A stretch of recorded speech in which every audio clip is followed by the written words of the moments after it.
diferensiasi pada mata pelajaran saya di kelas 9. Oke Bapak Ibu, saya kasih dulu ya, boleh lihat. Oret deh ya. Nah. Oke, di sini saya panjang kali ya Bapak Ibu, situ ada modul ajarnya. Untuk melihat apanya nanti, ada di kegiatan MPP-nya di belakang ya, di lembar yang ke-5, yang ke-5. Nah, di sini rencana pelaksana pembelajaran KSP saya dapat diferensiasi. Waktunya 3 kali 40 menit Bapak Ibu. Dengan tujuan pembelajaran ada 4. Yang satu menjelaskan makna Bhinneka Tunggal Ika, yang kedua menjelaskan keberagaman dalam bingkai Bhinneka Tunggal Ika, yang ketiga menjelaskan harmonisasi dalam bingkai Bhinneka Tunggal Ika, dan yang keempat menyimpulkan peran pendidikan Pancasila dan kewarganegaraan dalam mengatasi keberagaman dalam bingkai Bhinneka Tunggal Ika. Nah, aktivitas saya itu ada banyak kali lebar Bapak Ibu. Coba kita baca, kita amati kira-kira apakah RPP saya ini sudah termasuk atau tergolong pada penerapan KSE dan berdiferensiasi Bapak Ibu. Saya dulu ya Bu. Iya. Di sini kan ada pembagian kelompok. Iya. Ya. Di sini Ibu membagi peserta didik dalam 5 kelompok belajar berdasarkan kemampuan setiap anak. Berarti di sini kemampuan setiap anak. Apa yang harus Ibu lakukan? Ya, gini loh Bu PB. Sebelumnya kan saya sudah melakukan namanya asesmen diagnosis awal. Saya di awal pelajaran juga saya sudah ada sini saya taruh. Saya mengasih kalimat pertanyaan pemantik. Jadi saya melihat ekspresi anak-anak saya tadi, ada yang sedang kebingungan, ada yang nggak nyambung, bilang ibu ini, gimana Bu ini? Ada juga yang langsung segera anggap ini Bu, begini Bu, begini Bu. Jadi saya sudah bisa melihat mereka bagaimana ekspresi mereka, apakah mereka sudah menguasai. Nah, jadi yang kalimat pemantik saya tadi, pertanyaan pemantik saya itu saya ambil dari pembelajaran yang sebelumnya, saya ambil sekarang pembelajaran yang hari ini. Itu, jadi pembelajaran apa namanya ini juga tadi saya mau menerapkan sila ketiga, persatuan dan keberagaman. Karena kita bisa timbul konflik. Nah, kalau saya bikin mereka menulis seperti yang state low, high, nggak sampai ke yang pembelajaran saya. Jadi dengan saya nggak terang-terangan seperti bilang kamu kelompok ini yang tapi saya jadi saya ambil sesuai dengan tema tadi, suku, agama, ras, gender atau golongan. Jadi mereka tidak tahu kalau mereka memang saya kelompokkan dengan sesuai dengan kemampuannya. Nah, saya mengumpulkannya seperti itu. Terima kasih Bu. Nah ini Bu, di dalam kegiatan refleksi, ya. Nah di sini Ibu sudah ada yang menyajikan pertanyaan-pertanyaan. Ini pertanyaan untuk murid ya Bu, ya. Iya ya. Pada bagian penutup ini, apakah Ibu membuat refleksi seperti ini? Bagaimana tanggapan dari siswa Ibu? Ya, anak-anak gini loh Bu Vero, mereka bilang gini Bu, ini jawaban jujur atau gimana katanya.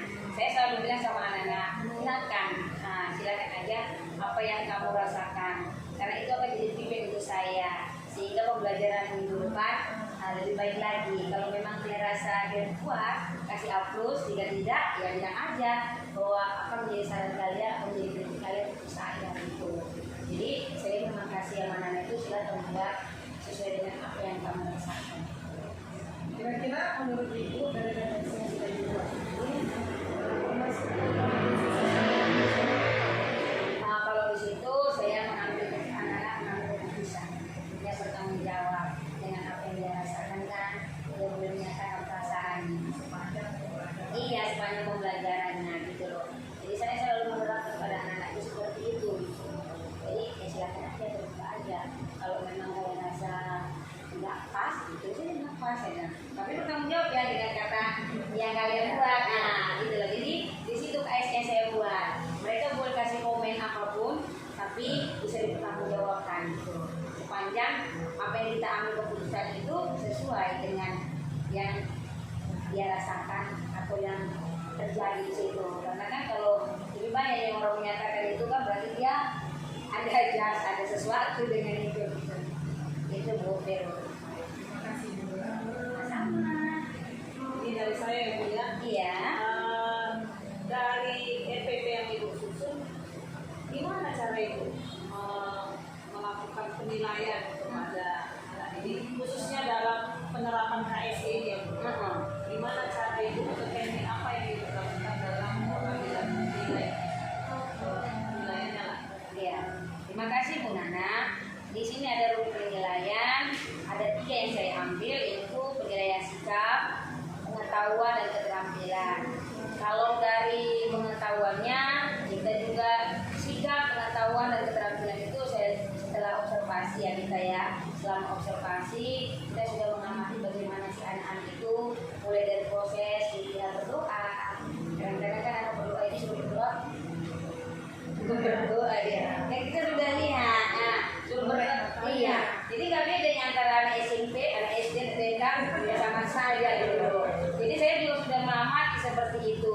Bagaimana dia bersikap, bagaimana saat dia kita suruh kerja kelompok, bagaimana dia saat itu. Gitu. Kalau untuk pengetahuannya lebih lagi, saya dengan membagikan tugas individu. Jadi ada saya bagi juga tugas individu selain tugas kelompok. Jadi dari tugas individu itu juga saya bisa menilai sejauh ini bagaimana pemahaman anak itu tentang pembelajaran saya itu.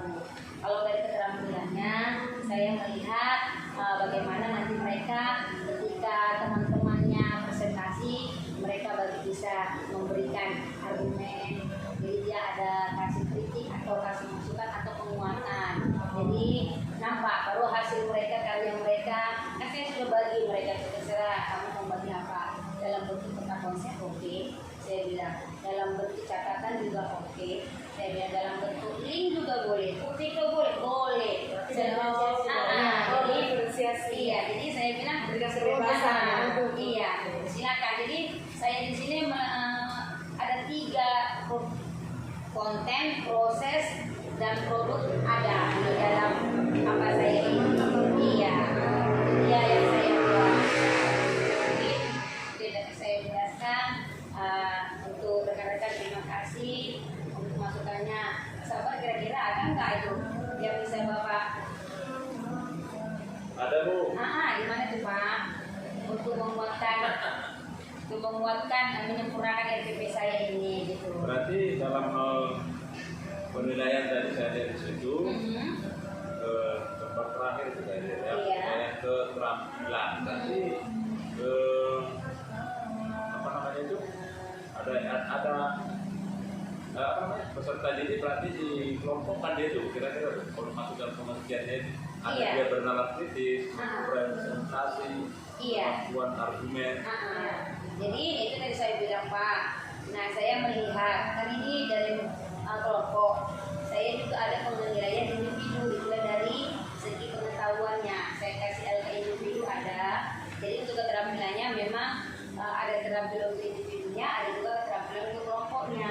Jadi ketika dia mampu bernalar kritis kan dia mampu untuk mengemukakan apa yang dia itukan gitu. Jadi kemampuan dia untuk berargumentasi, bagaimana cara dia berrelasi, untuk mengkomunikasikan apa yang ingin dipertanyakannya kan itu sudah termasuk nilai bernalar kritis. Bagaimana teknik dia boleh bertanya, bagaimana dia tekniknya boleh mendengarkan juga orang presentasi. Kan ada anak yang orang presentasi dia tak kemana, dorong gitu, nyapa mereka bantai gitu gitu. Jadi di situ Pak yang saya nilai gitu. Jadi bagaimana dia memberikan argumentasinya, bagaimana hasil presentasi mereka, kreatifnya, seperti bahan apa mereka gitu, logo mereka gitu.